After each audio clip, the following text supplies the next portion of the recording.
오늘 우리에게 주시는 하나님의 말씀은 열왕기상 2장 36절부터 46절까지의 말씀입니다. 제가 하나님의 말씀을 봉독하겠습니다. 왕이 사람을 보내어 시므이를 불러서 이르되 너는 예루살렘에서 너를 위하여 집을 짓고 거기서 살고 어디에든지 나가지 말라. 너는 분명히 알라. 내가 나가서 기드론 시내를 건너는 날에는 반드시 죽임을 당하리니 내 피가 내 머리로 돌아가리라. 시므이가 왕께 대답하되 이 말씀이 좋사오니 내 주 왕의 말씀대로 종이 그리하겠나이다 하고 이에 날이 오래도록 예루살렘에 머무니라. 3년 후에 시므이의 두 종이 가드 왕 마아가의 아들 아기스에게로 도망하여 간지라. 어떤 사람이 시므이에게 말하여 이르되 당신의 종이 가드에 있나이다.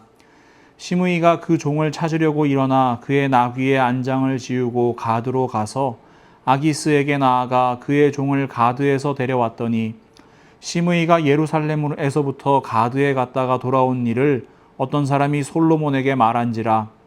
왕이 사람을 보내어 시므이를 불러서 이르되 내가 너에게 여호와를 두고 맹세하게 하고 경고하여 이르기를 너는 분명히 알라.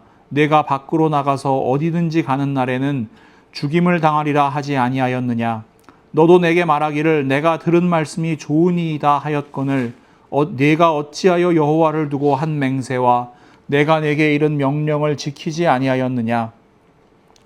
왕이 또 시므이에게 이르되 내가 내 마음으로 아는 모든 악 곧 내 아버지에게 행한 바를 내가 스스로 아나니 여호와께서 내 악을 내 머리로 돌려보내시리라.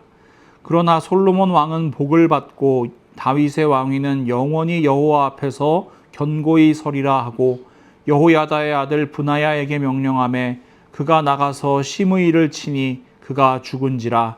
이에 나라가 솔로몬의 손에 견고하여지니라. 아멘. 여러분, 다윗의 유언을 기억하실 겁니다. 다윗 왕은 아들 솔로몬에게 이런 유언을 남기는데요. 열왕기상 2장 8절에서 9절 말씀입니다. 바후림 베냐민 사람 게라의 아들 시므이가 너와 함께 있나니 그는 내가 마하나임으로 갈 때에 악독한 말로 나를 저주하였느니라. 그러나 그가 요단에 내려와서 나를 영접함으로 내가 여호와를 두고 맹세하여 이르기를 내가 칼로 너를 죽이지 아니하리라 하였노라. 그러나 그를 무죄한 자로 여기지 말지어다. 너는 지혜 있는 사람이므로 그에게 행할 일을 알지니 그의 백발이 피 가운데 스올에 내려가게 하라. 시므이는요, 다윗이 마하나임으로 갈 때에 악독한 말로 저주를 퍼부었던 사람입니다. 이 일은 다윗의 셋째 아들 압살롬이 반역을 일으켰을 때 일어난 것이었는데요. 아들의 칼을 피해 도망자 신세가 된 다윗에게 시므이가 나와서 이렇게 저주합니다. 사무엘하 16장 5절에서 8절 말씀입니다. 다윗 왕이 바후림에 이름에 거기서 사울의 친족 한 사람이 나오니 게라의 아들이요 이름은 시므이라. 그가 나오면서 계속하여 저주하고 또 다윗과 다윗 왕의 모든 신하들을 향하여 돌을 던지니 그때 모든 백성과 용사들은 다 왕의 좌우에 있었더라. 시므이가 저주하는 가운데 이와 같이 말하니라. 피를 흘린 자여 사악한 자여 가거라 가거라. 사울의 족속의 모든 피를 여호와께서 내게로 돌리셨도다. 그를 이어서 내가 왕이 되었으나 여호와께서 나라를 내 아들 압살롬의 손에 넘기셨도다. 보라, 너는 피를 흘린 자이므로 화를 자초하였느니라 하는지라. 시므이가 다윗을 저주하는 이유는 아주 명백합니다. 사울 왕이 어떤 지파였어요? 베냐민 지파 출신이죠. 그리고 시므이는 사울 왕의 친족입니다. 따라서 베냐민 지파인 사울 왕이 전쟁에 나갔다가 전사한 후에 유다 지파인 다윗이 이스라엘의 왕이 된 것이 시므이에게는 대단히 못마땅한 일인 거예요. 시므이는 다윗이 왕이 되는 것을 반대하는 세력이라고 할 수 있습니다. 여러분, 그렇다면 시므이의 죄가 무엇입니까? 우리는 일반적으로 시므이의 죄가 왕을 저주하고 지도자에게 반대한 것이라고 생각을 해요. 출애굽기 22장에 보면 이런 율법이 기록되어 있습니다. 출애굽기 22장 28절 말씀. 너는 재판장을 모독하지 말며 백성의 지도자를 저주하지 말지니라. 자, 시므이는 이 율법을 명백히 어겼습니다. 압살롬을 피해서 도망치고 있다고는 하지만 여전히 다윗은 이스라엘의 왕이잖아요. 그런 왕을 반대하고 저주하는 것은 명백한 반역 행위입니다. 그래서 많은 분들이 오늘 이 본문 말씀을요, 하나님께서 세우신 지도자에 반대하거나 저주해서는 안 된다, 뭐 이런 식으로 적용을 해요. 이런 맥락인 거죠. 다윗도 그런 경험이 있는데요. 다윗이 왕이 되기 전에 사울 왕을 피해서 도망 다니던 시절이 있었어요. 다윗이 엔게디 광야라는 곳에 숨어 있을 때 자신을 추격해오는 사울을 죽일 수 있는 기회가 있었습니다. 다윗과 부하들이 굴 속 깊은 곳에 숨어 있는데 마침 그 굴에 사울이 뒤를 보러 들어온 거예요. 자, 사무엘상 24장 4절에서 7절 말씀 함께 보시면, 다윗의 사람들이 이르되 보소서, 여호와께서 당신에게 이르시기를 내가 원수를 내 손에 넘기리니 내 생각에 좋은 대로 그에게 행하라 하시더니 이것이 그날이니이다 하니, 다윗이 일어나서 사울의 겉옷자락을 가만히 베니라. 그리한 후에 사울의 옷자락 뱀으로 말미암아 다윗의 마음이 찔려 자기 사람들에게 이르되 내가 손을 들어 여호와의 기름 부음 받은 내 주를 치는 것은 여호와께서 금하시는 것이니 그는 여호와의 기름 부음을 받은 자가 됨이니라 하고, 다윗이 이 말로 자기 사람들을 금하여 사울을 해하지 못하게 하니라. 사울이 일어나 굴에서 나가 자기 길을 가니라. 다윗은 하나님께서 세우신 지도자를 자기가 해치지 않습니다. 다윗은 출애굽기 22장의 율법을 잘 지키는 것처럼 보여요. 반면에 시므이는 하나님께서 세우신 왕인 다윗을 거침없이 저주합니다. 그래서 이것이 시므일의 죄라는 거예요. 이게 문제는요, 이런 관점으로 하나님 말씀을 적용하는 많은 교회와 또 성도들이 지도자들의 죄에 대해서 눈을 감아버린다는 겁니다. 목사가 성적인 죄도 저지르고 교회 돈도 횡령하고 사회적으로 지탄을 받는 행위들을 해도 지도자를 저주하지 말지니라, 이 말씀을 가지고 처벌을 유예하는 거예요. 목사의 잘못을 지적하고 회개를 촉구하는 것을 금기시하는 경우가 많아요. 다윗이 이렇게 또 고백하잖아요. 사무엘상 24장 12절과 15절 말씀인데요. 여호와께서는 나와 왕 사이를 판단하사 여호와께서 나를 위하여 왕에게 보복하시려니와 내 손으로는 왕을 해하지 않겠나이다. 그런즉 여호와께서 재판장이 되어 나와 왕 사이에 심판하사 나의 사정을 살펴 억울함을 풀어주시고 나를 왕의 손에서 건지시기를 원하나이다 하니라. 그래서 이런 거죠. 목사는 하나님께서 심판하실 거니까 성도들이 주제넘게 옳고 그름을 판단해서는 안 된다, 이렇게 이야기합니다. 그리고 수많은 교회 또 교단들에서 목사들의 이 죄를 덮어줍니다. 또 합리화해 줍니다. 지도자를 저주한 시므이가 되지 말고 지도자를 살려준 다윗이 되라고 가르칩니다. 여러분, 한마디로 말도 안 되는 소리입니다. 이 거짓 복음이 판치는 시대거든요. 그래서 이런 관점으로 한번 생각해 볼게요. 여러분께 다시 한번 묻겠습니다. 시므이의 죄가 뭡니까? 시므이의 진짜 죄는요, 하나님의 뜻을 왜곡하고 자신의 욕망대로 해석한 거예요. 자, 사무엘하 16장 8절 말씀에 기록된 시므이의 저주를 다시 한번 살펴봅시다. 사울의 족속의 모든 피를 여호와께서 내게로 돌리셨도다. 그를 이어서 내가 왕이 되었으나 여호와께서 나라를 내 아들 압살롬의 손에 넘기셨도다. 보라, 너는 피를 흘린 자이므로 화를 자초하였느니라 하는지라. 시므이는 다윗을 뭐라고 정죄하냐면요, 네가 왕위에 오른 것이 하나님의 뜻이 아니라고 이야기해요. 사울 왕조가 멸망한 원인이 다윗에게 있다고 이야기를 해요. 그리고 다윗이 정당성 없이 왕좌를 차지했기 때문에 하나님께서 그 자리를 압살롬에게 주시는 것이라고 이야기해요. 이것이 하나님의 뜻이라고요. 여러분 정말 그렇습니까? 아니에요. 시므이는 하나님의 뜻을 완전히 왜곡하고 있습니다. 사무엘하 12장 7절에서 12절 말씀을 함께 보시면 나단이 다윗에게 이르되 당신이 그 사람이라 이스라엘의 하나님 여호와께서 이와 같이 이르시기를 내가 너를 이스라엘 왕으로 기름 붓기 위하여 너를 사울의 손에서 구원하고. 자, 하나님께서 다윗을 택하셨습니다. 그리고 다윗을 하나님 손에서 구원하신 분이 바로 하나님이십니다. 내 주인의 집을 내게 주고 내 주인의 아내들을 내 품에 두고 이스라엘과 유다 족속을 내게 맡겼느니라. 만일 그것이 부족하였을 것 같으면 내가 내게 이것저것을 더 주었으리라. 그러한데 어찌하여 내가 여호와의 말씀을 업신여기고 나 보기에 악을 행하였느냐. 내가 칼로 햇사람 우리아를 치되 암몬 사람의 칼로 죽이고 그의 아내를 빼앗아 내 아내로 삼았도다.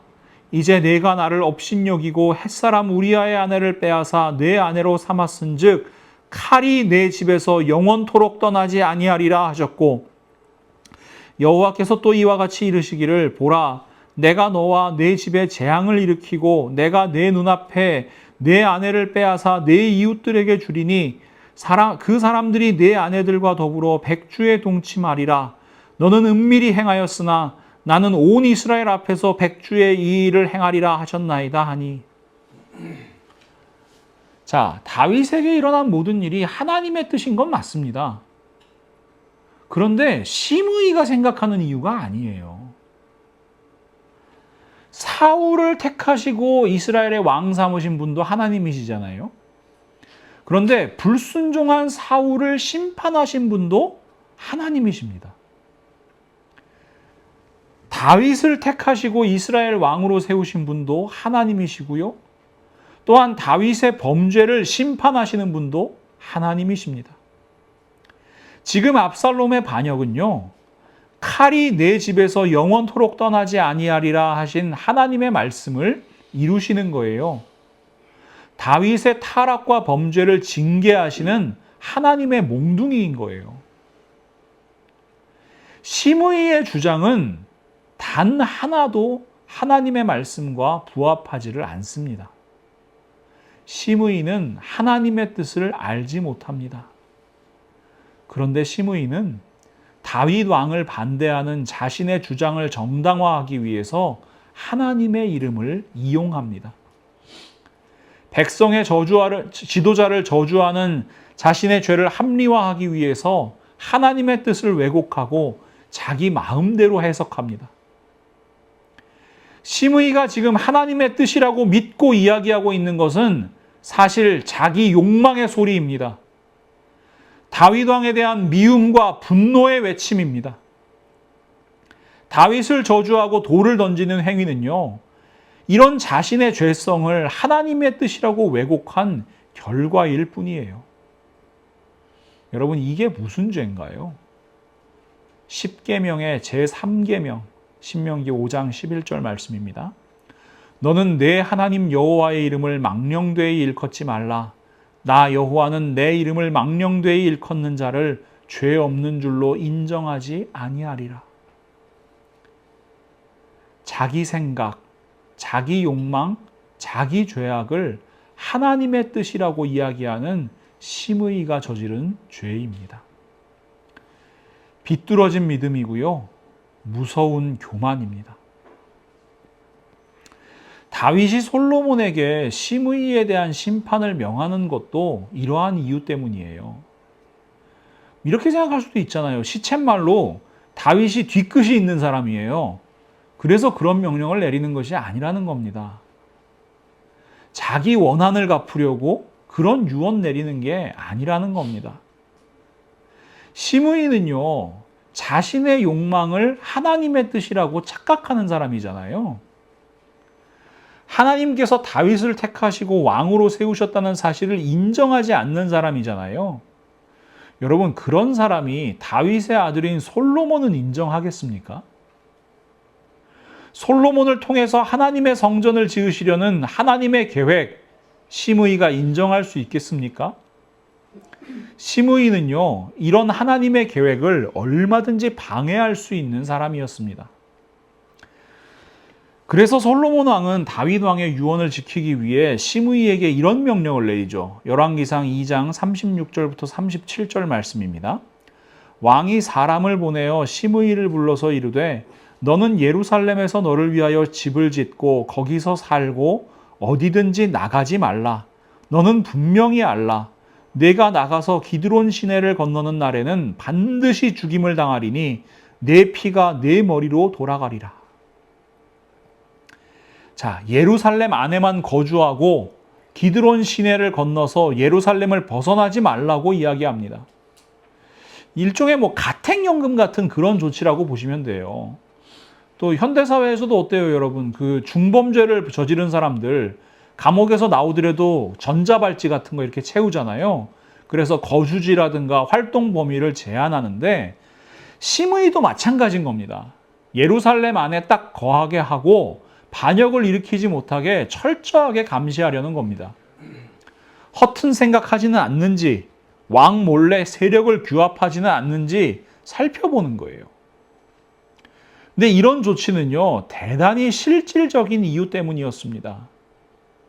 시므이라는 사람은 베냐민 지파에서 대단한 영향력을 가진 사람이었거든요.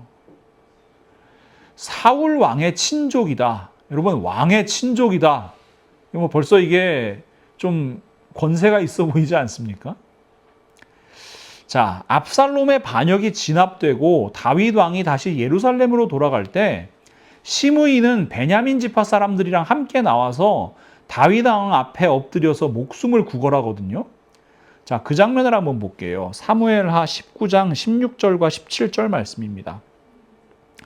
바후림에 있는 베냐민 사람 게라의 아들 시므이가 급히 유다 사람과 함께 다윗 왕을 맞으러 내려올 때에 베냐민 사람 1000명이 그와 함께하고 사울 집안의 종 시바도 그의 아들 15과 종 20명과 더불어 그와 함께하여 요단강을 밟고 건너 왕 앞으로 나아오니라. 저는 이 대목에서 시므이가 다윗 왕 앞에 나왔다.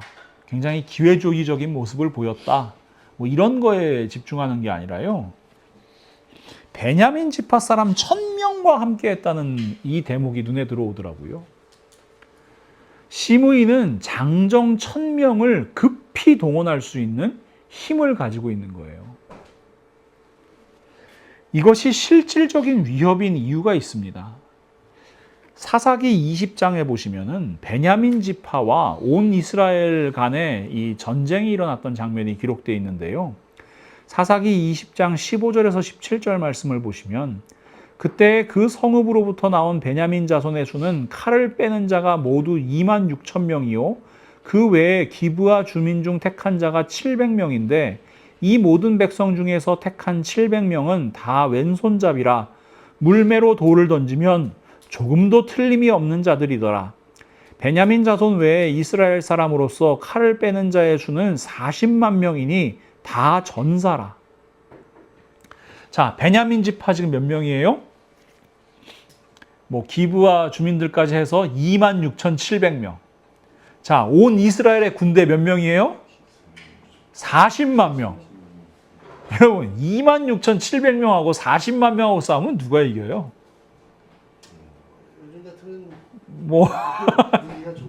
센 사람이 이기겠죠. 근데 여러분, 상식적으로 이게 싸움이 안 될 것 같잖아요. 그런데 전혀 예상 못했던 일이 벌어져요. 사사기 20장 20절과 21절 그리고 25절 말씀을 보시면 이스라엘 사람이 나가 베냐민과 싸우려고 전열을 갖추고 기브아에서 그들과 싸우고자 하매 베냐민 자손이 기브아에서 나와서 당일에 이스라엘 사람 2만 2천 명을 땅에 엎드려뜨렸으니 와, 25절 말씀도 보시면 베냐민도 그 이튿날에 기브아에서 그들을 치러 나와서 다시 이스라엘 자손 18,000명을 땅에 엎드려뜨렸으니 다 칼을 빼는 자였더라. 물론 이 전쟁에서 최종적으로 이스라엘이 승리하긴 하지만 베냐민 지파는요, 이틀 동안 4만 명의 이스라엘 전사들을 죽입니다. 이거 대단한 거잖아요. 2만 6천 명밖에 안 되는데 4만 명을 죽인다고요. 아마도 이 700명의 물매병을 활용한 어떤 전술이 대단했던 모양이에요. 여러분, 그런 베냐민 지파의 장정 1000명을 즉시 동원할 수 있는 사람이다. 이건 대단한 위협이겠죠. 게다가 베냐민 지파가 가나안 땅에서 분배받은 지역은 더욱 위협적입니다.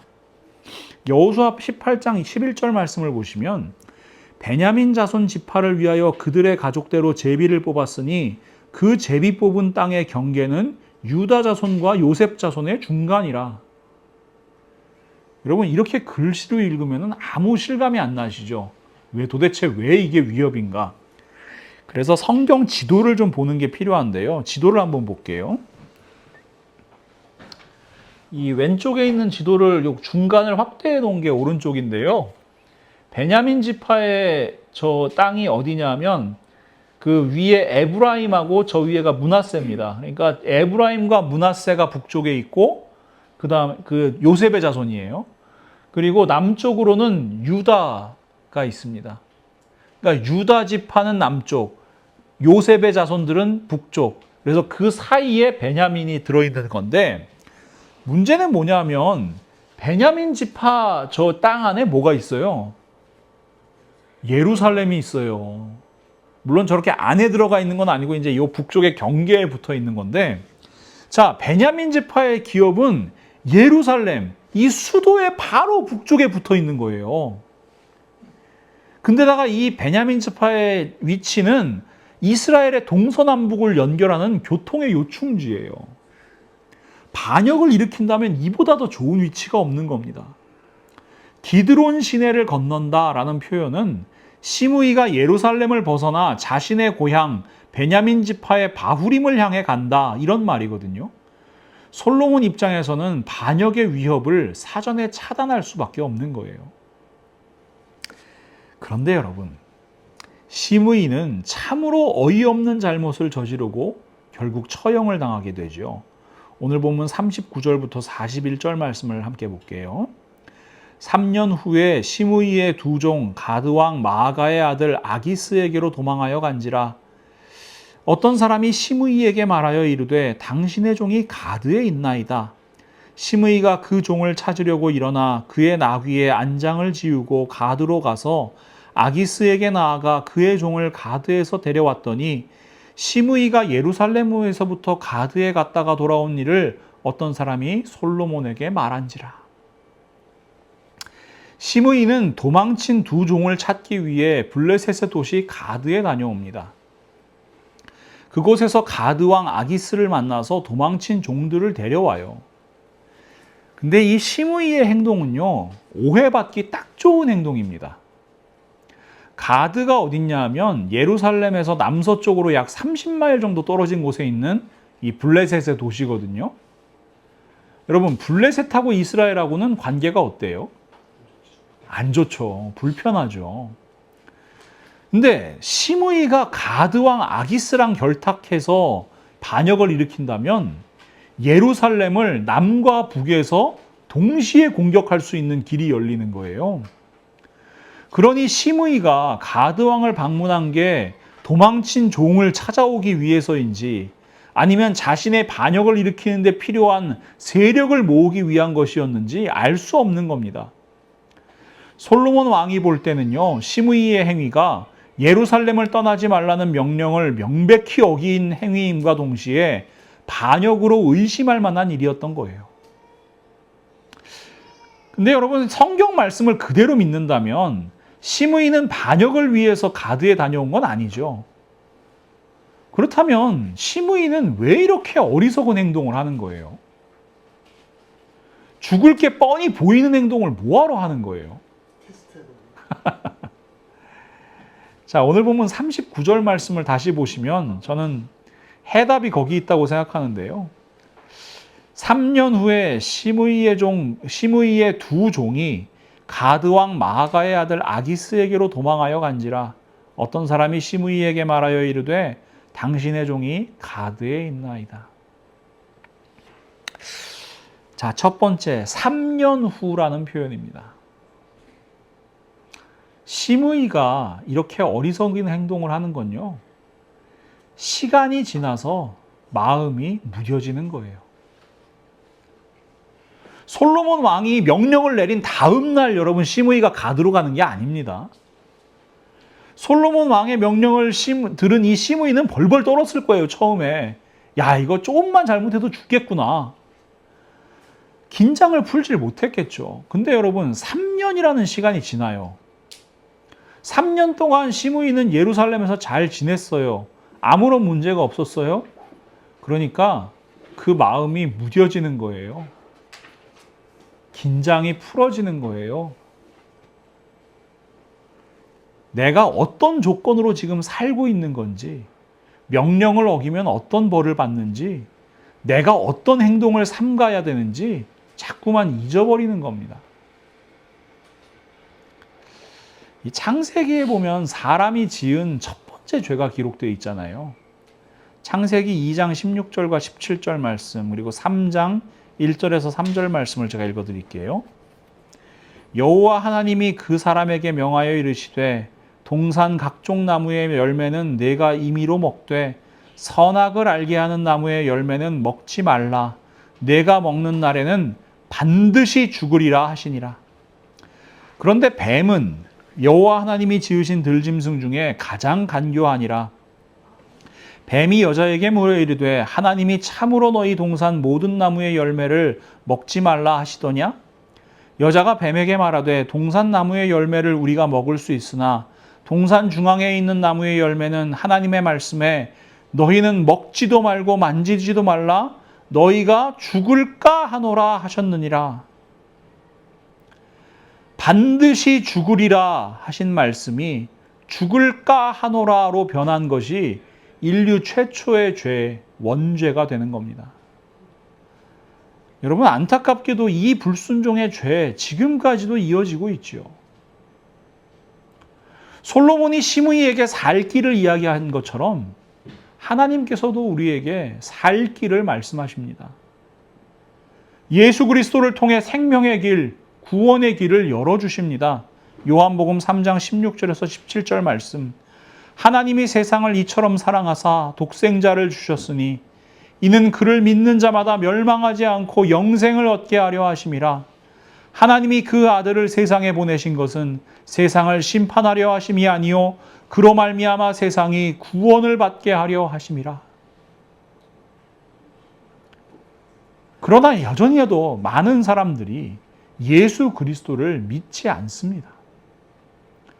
다시 오신다는 약속을 믿지 않습니다. 오히려 믿는 자들을 조롱합니다. 베드로후서 3장 3절과 4절 말씀 보시면 먼저 이것을 알지니 말세에 조롱하는 자들이 와서 자기의 정욕을 따라 행하며 조롱하여 이르되 주께서 강림하신다는 약속이 어디 있느냐? 조상들이 잔후로부터 만물이 처음 창조될 때와 같이 그냥 있다 하니.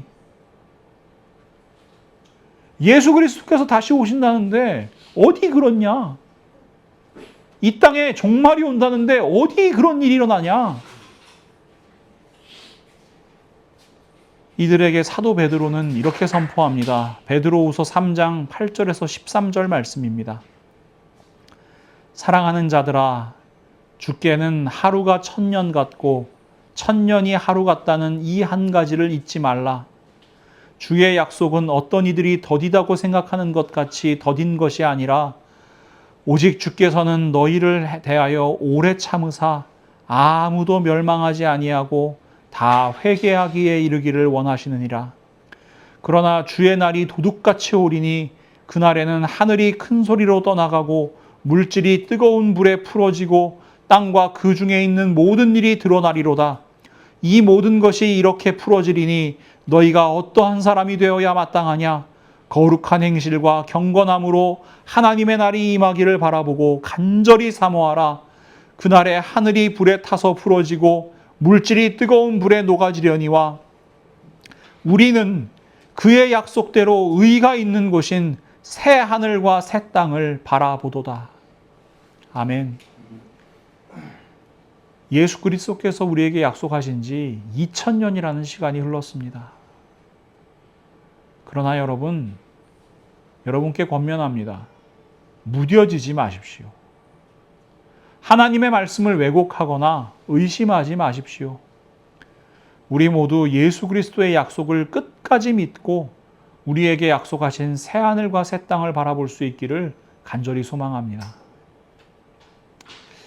심의가 어리석은 행위를 하는 두 번째 이유는 바로 두 종 때문입니다.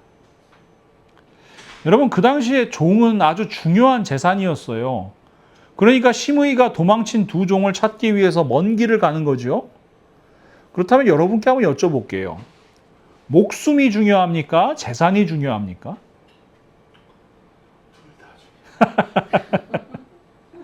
여러분, 당연히 목숨이 더 중요해요. 근데 여러분, 심의는 종을 찾기 위해서 목숨을 걸어요. 그는 예루살렘을 벗어나면 목숨을 잃는다는 사실을 알면서도 자신의 재산인 종들을 찾으러 가는 거예요. 이 참으로 허탄하고 비본질적인 것에 목숨을 거는 것이 어리석은 인생이지요. 근데 생각해 보면요, 현대 사회를 살아가는 우리 모두 다 심의랑 비슷해요. 본질적인 것이 아니라 허탄한 것에 목숨을 겁니다. 물질적 풍요에 목숨을 걸고요. 이른바 명품이라고 불리는 사치품 구입하는데 열을 올리고요. 꼭 사치품 아니라도 그래요. 지난 금요일 아침에 제가 일을 하러 나갔는데요. 이 애플 스토어 앞에 사람들이 줄을 길게 늘어서 있는 거예요. 네. 아이폰 신제품을 사기 위해서 이른 아침부터 나와서 줄을 서 있는 겁니다. 참 재밌는 게 뭐냐면요. 여러분, 아이폰은 인터넷으로 주문하면 그날 갖다 줘요. 예. 그 도어대시 드라이버들이 다 갖다 줍니다. 예. 그게 며칠 지나지 않아서요. 그 앞에 줄 없어요. 그냥 가서 바로 살 수 있어요. 근데다 여러분, 금요일 날, 그러니까 그 판매를 시작하는 그날 사는 아이폰하고 며칠 있다 사는 아이폰하고 품질이 똑같아요. 이게 무슨 과일이나 채소가 아니잖아요. 며칠 지나면 상한되더라 이런 게 아니잖아요. 근데 여러분 생각해 보세요. 제가 전에 그런 말씀 드렸죠. 우리의 생명은요, 시간입니다. 시간이 곧 생명이에요.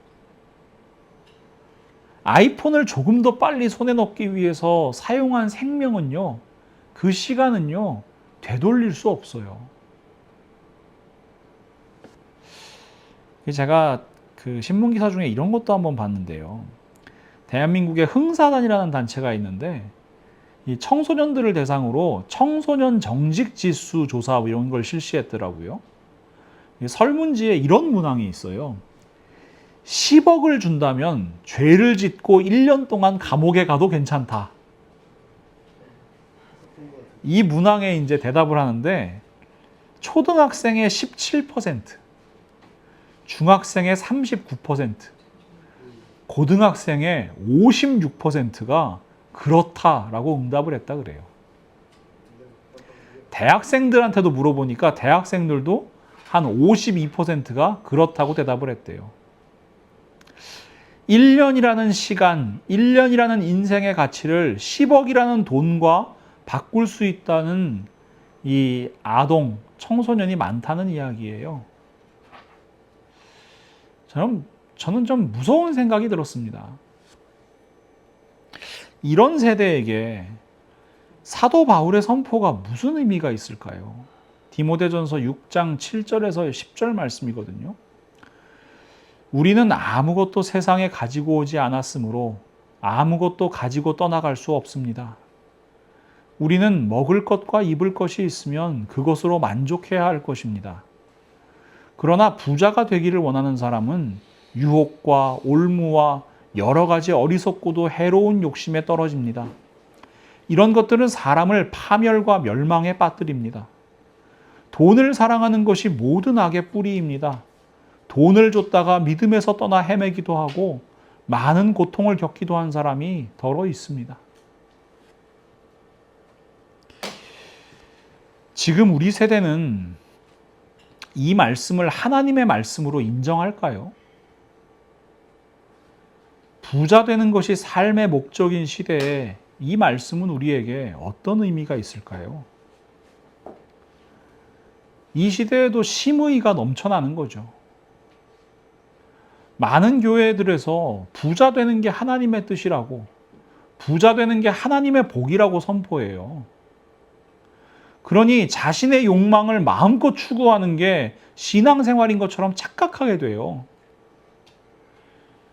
심의가 그랬던 것처럼 하나님의 이름, 하나님의 말씀을 참 함부로 정말 값싸게 부르고 있는 겁니다.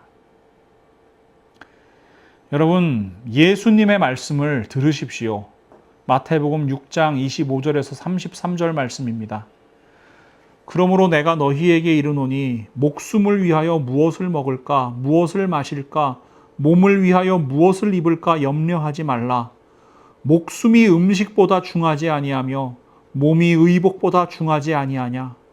공중의 새를 보라.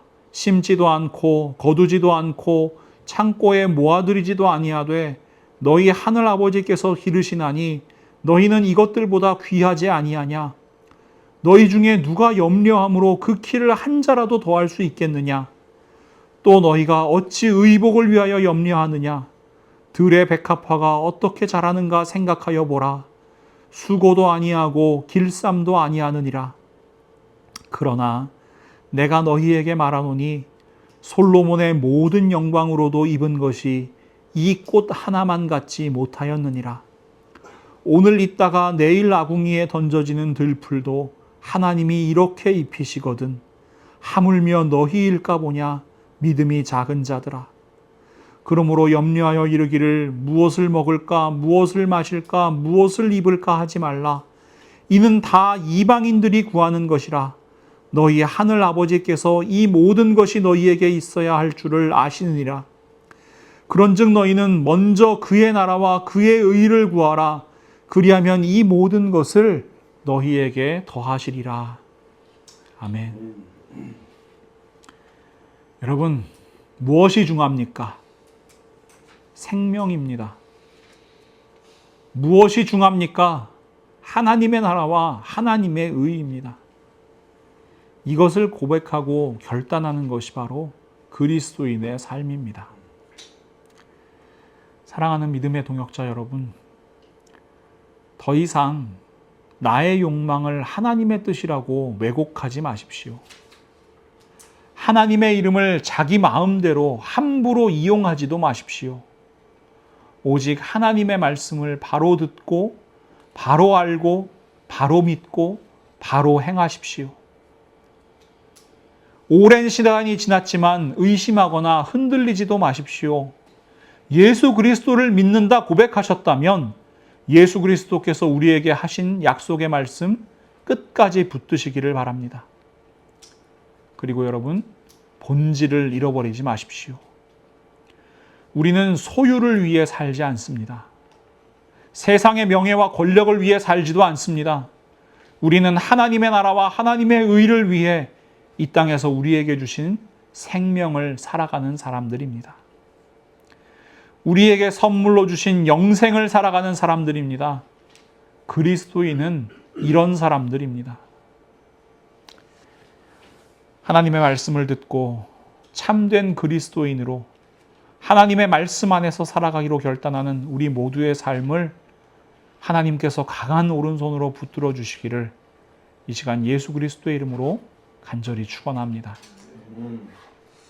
하나님, 오늘도 저희에게 하나님의 말씀으로 말씀하여 주심을 진심으로 감사합니다. 저희 안에 있는 심의의 모습을 바라보게 하심을 감사합니다. 하나님의 말씀을 듣지만 저희의 욕망대로 그 말씀을 왜곡하고요. 저희 마음대로 하나님의 이름을 들먹였던 저희의 모습 하나님 용서하여 주옵소서. 믿은 지 오래될수록 더욱 그리스도인이 되어가야 하는데 자꾸만 허탄한 것 바라보고 본질적이지 않은 것 바라보고 정말 의심하고 흔들릴 때가 많은 저희의 모습을 용서하여 주옵소서. 특별히 하나님께서 주신 생명이 아니라 엉뚱한 것에 저희의 눈길을 두고 저희의 삶을 재촉하여 가는 저희의 모습 하나님 불쌍히 여겨 주옵소서. 저희들이 이 시간 다짐하고 결단합니다. 다시 하나님 말씀 앞에 서겠습니다. 하나님께서 원하시는 삶을 살아가겠습니다. 무엇을 마실까, 무엇을 먹을까, 무엇을 입을까 걱정하는 삶이 아니라 먼저 하나님의 나라와 하나님의 의를 구하는 인생 되게 하여 주시옵소서. 저희에게 정말 중요한 것이 무엇인지 판단할 수 있는 지혜를 허락하여 주시고 그 말씀대로 정말 온전히 행할 수 있는 용기를 허락하여 주시옵소서. 그렇게 이 땅 가운데 참된 그리스도인으로 살아갈 수 있도록 하시고 저희들 한 사람 한 사람의 삶의 결단을 통하여 이 땅에 거룩한 하나님의 나라 이루어 주시옵소서. 함께하여 주시고 역사하실 하나님을 기대하며 예수 그리스도의 이름으로 간절히 기도합니다. 아멘.